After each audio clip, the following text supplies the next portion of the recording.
नमस्कार, मैं हूँ doctor Anju Gupta, city multi speciality hospital Bhopal से।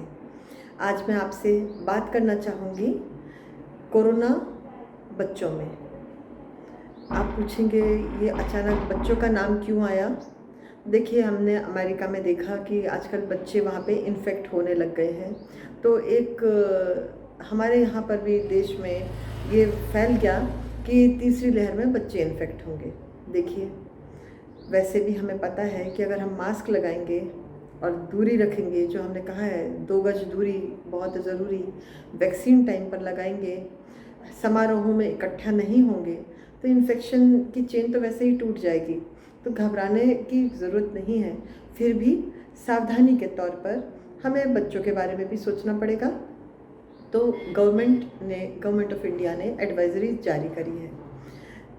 वैसे भी हमें पता है कि कोरोना में लक्षण क्या होते हैं, वही चीज़ें लगभग बच्चों में भी मिलेंगी। जैसे आमतौर पर हमने देखा ज़्यादातर लोगों को कोई लक्षण ही नहीं था, उसी तरह बच्चों में भी हो सकता है कोरोना हो और कोई लक्षण ना हो।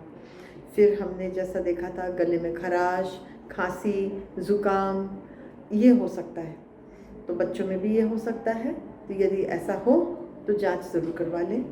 इसके अलावा हमने देखे थे कई लोगों में दस्त भी लग रहे थे, किसी में कंजंक्टिवाइटिस हो जा रहा था, किसी में हाथों में चकत्ते पड़ जा रहे थे, लाल उंगलियां नीली पड़ जा रही थी। तो यही सब कुछ बच्चों में भी हो सकता है। तो ऐसा कोई भी अगर आपको लगे तो आप जांच ज़रूर करवाइए और अपने मन से संदेह को हटाइए। इसके अलावा बच्चों में पेट में दर्द भी हो सकता है और पेट यानी डाइजेस्टिव सिस्टम का कोई भी और लक्षण मिल सकता है, वो बड़ों में भी मिल रहे थे।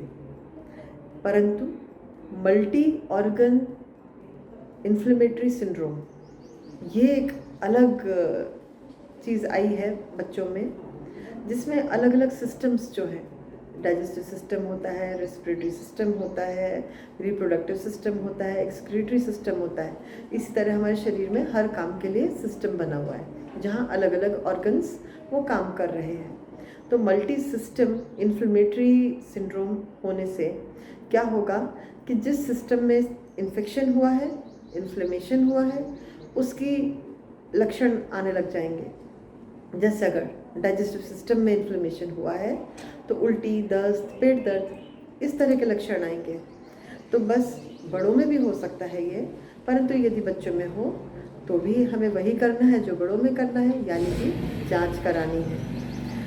कभी भी संदेह हो तो जांच अवश्य कराएं, डॉक्टर का परामर्श अवश्य लें, क्योंकि अपने आप कोई भी इलाज खुद ना करें। जिनके कोई लक्षण नहीं होते उनको ज़्यादातर वो केसेस हमारे सामने कैसे आते हैं कि स्क्रीनिंग अगर हो रही है तो पता चला जांच में कि ये पॉजिटिव है। उसी तरह बच्चों में भी हो सकता है स्क्रीनिंग में पॉजिटिव आए, लेकिन यदि किसी में बुखार 38 डिग्री सेंटीग्रेड से अधिक बना हुआ है, कोई पर्टिकुलर सिस्टम है जिसके लक्षण आए जा रहे हैं, तो ऐसे में आप घर तो नहीं बैठेंगे, आपको डॉक्टर के पास जाना चाहिए, डॉक्टर से परामर्श लेनी चाहिए और उनके कहे अनुसार ही दवाई लेनी चाहिए। क्या दवाई लेनी है, क्या जांच करनी है, इसका निर्णय डॉक्टर को ही लेने दीजिए। तो आप भी स्वस्थ रहेंगे, बच्चे भी स्वस्थ रहेंगे। घबराने से कोई ज़रूरत नहीं है।